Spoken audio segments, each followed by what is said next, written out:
Kia ora, good evening. Budget 2013 has been announced with government spending outlined for the next 4 years. Health, education, the Christchurch rebuild and economic growth will see the biggest budget increases. Sarah Bedford explains. Budget 2013 was released today with government outlining priorities as building a more productive and competitive economy, delivering better public services, supporting the Christchurch rebuild and responsibly managing finances. In today's budget, $5.1 billion in new spending between 2012 to 13 and 2016 to 17. The two biggest spends will go to health and education.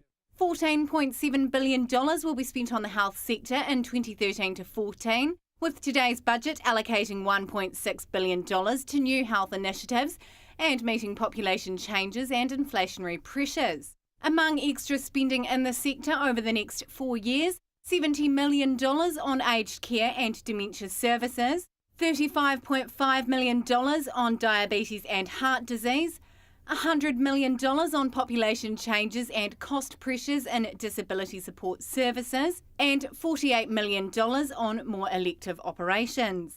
The education sector will get an additional $900 million across the early childhood, primary and secondary sectors, taking total spending to $9.7 billion in 2013 to 14. Among extra spending over the next 4 years, $173 million on early childhood education, including $39 million for universal subsidies, $215 million for schooling, including $38 million for teaching quality initiatives, $73.1 million to support maintenance and costs of the school property network.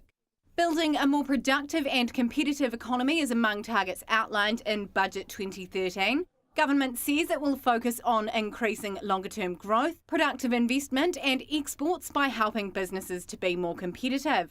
Among measures, $100 million a year will be spent on an internationally focused growth package for research and development, tourism and international education marketing. ACC levies will drop by around $300 million in 2014 to 15. $1.5 billion will be spent on new capital investment from the Future Investment Fund. A target of better public services sees a number of initiatives to help low-income families. These include $100 million for the Healthy Homes Insulation Project over 3 years, an extra $1.5 million for budgeting services in 2013 to 14, investigating and a pilot partnership with non-government organisations and financial institutes around low or no interest loans. Welfare reform will see a spend of more than $188 million over 4 years, with the aim of getting people off benefits and into work. This includes 354 extra work and income staff, funding for external providers to manage cases and services for some groups of beneficiaries. Other announcements today include housing, which among initiatives will see an extended income-related rent subsidy scheme. An additional $2.1 billion will be spent on the Christchurch rebuild, which includes an additional $300 million for Central City recovery. Meridian Energy has been named as the next state-owned enterprise to be partially sold, with a share offering in the second half of 2013. Finance Minister Bill English says the books are in good shape and government is on track to return to surplus by 2014 to 15 and to reduce net core Crown debt. Sarah Bedford, South Today News. An outbreak of Salmonella hindmarsh in eastern Southland and South Otago is concerning sheep farmers as they struggle to determine the cause. It's unknown what's causing contamination, but industry talk suggests it could be waterfowl or seagulls defecating on pastures, according to Federated Farmers Meat and Fibre spokesman Andrew Morrison. He says several strains of Salmonella exist and the cost of vaccinating is too great to cover all types. Unseen infection could also be affecting ewes currently being serviced by rams, which may lead to reduced lamb numbers come spring. Farmers being advised to spread stock out to reduce cross-contamination. The area of irrigated land in Southland has grown 127% over the past 5 years. That's according to agricultural production statistics from Statistics New Zealand, which show since 2007 an additional 10,000 hectares of land in Southland is now irrigated. Nationally, irrigated land grew 17%. The dairy industry is a key contributor to the growth, with dairy cattle numbers rising 23% over the past 5 years. Dairy NZ is encouraging farmers to become more efficient with water usage, while also looking at ways to make dairying around water catchments more sustainable. We are going to roll out the new Sustainable Dairying Water Accord across all farmers in New Zealand, and for many farms and for many regions that will actually address the key issues. But there are some catchments, some areas which require extra attention, like the Waituna locally, and that takes a lot more involvement from farmers and from the people who support them.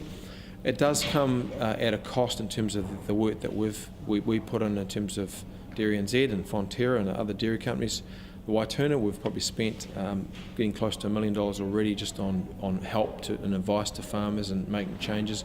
Then, of course, there's always some level of compromise for the farmer as well in terms of what they need to do. But in areas like the Waituna, generally the farmers are really grasping the nettle and getting in and working collectively to see how they can play their part. So it's very encouraging. What sort of farm systems are coming on stream that will help with that? Look, at the end of the day, it's all about being more efficient from a nutrient point of view. So whatever you do, if you can convert more nutrients into milk and sell that and less into waste, then that's got to be good for us economically, and it's got to be good for us from an environmental point of view. So the system itself doesn't really matter so much as how efficient you are, and you can be efficient in any system, whether you're a low input type system or whether you're very high input with a barn and you're trying to capture everything. So what we're trying to promote is nutrient use efficiency and farmers achieving that. Stay with us after the break. Construction of the first phase of the Around the Mountain Cycle Trail from Walter Peak to Kingston gets the green light.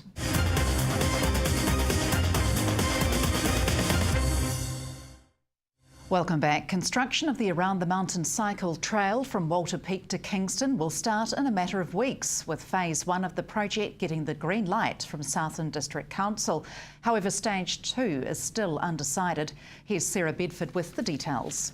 Work on stage 1 of the Around the Mountain Cycle Trail is to begin soon, but just what the second stage will involve is still to be determined. Southland District Council met to discuss the future of the trail yesterday, giving the green light to development of stage 1, which covers Kingston, Athol and Garston.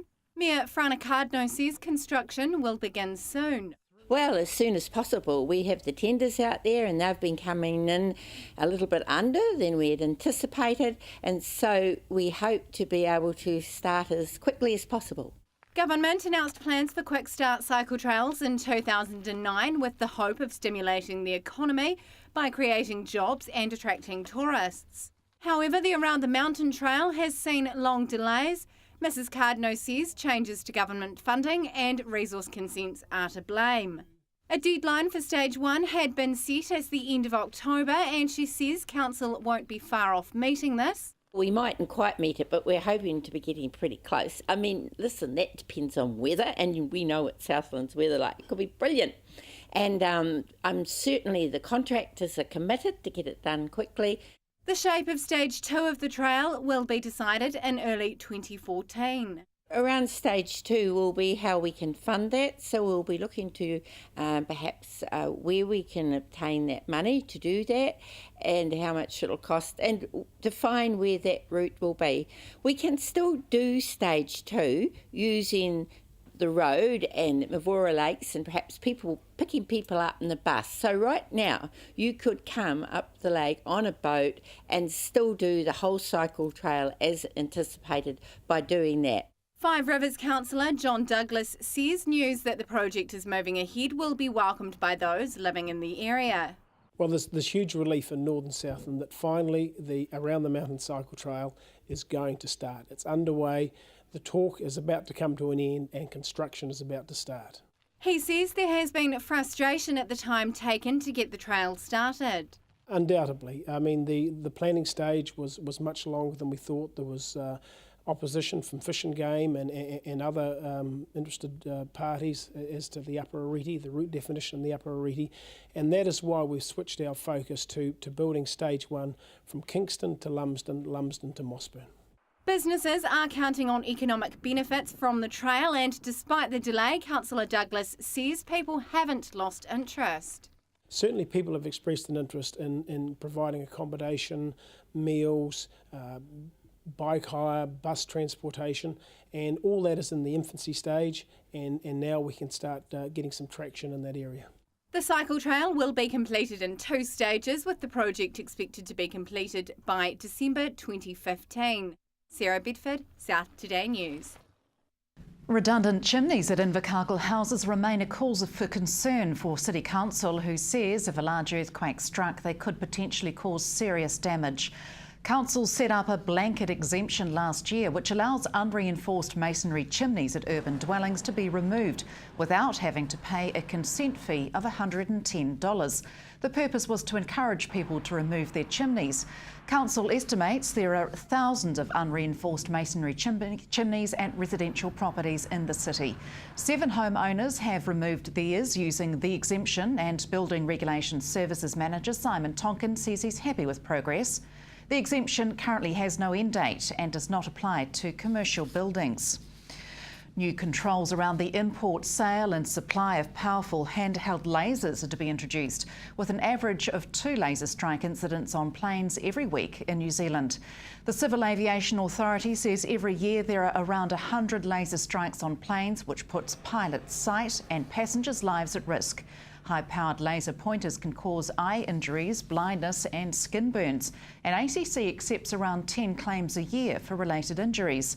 New regulations will control importation and restrict the use of high-powered lasers to astronomers, researchers and New Zealand's Defence Force. The new controls are expected to be in force by the end of the year. There have been 141 rural burglary and theft offences in Southland in the first 4 months of this year. Rural crime in the region cost around $1 million in the year to June 2012. Police have launched a campaign to raise awareness and get farmers to do their bit to prevent rural crime. Western Southland Sub-Area Commander Senior Sergeant Cynthia Fairley says 2 critical ways people in rural areas can fight crime are to report suspicious behaviour at the time and to ensure properties are secure. Police are also encouraging communities to establish rural neighbourhood support networks. Last October, police launched the Southland Rural Crime Prevention Strategy, which has seen rural crime fall around 5%.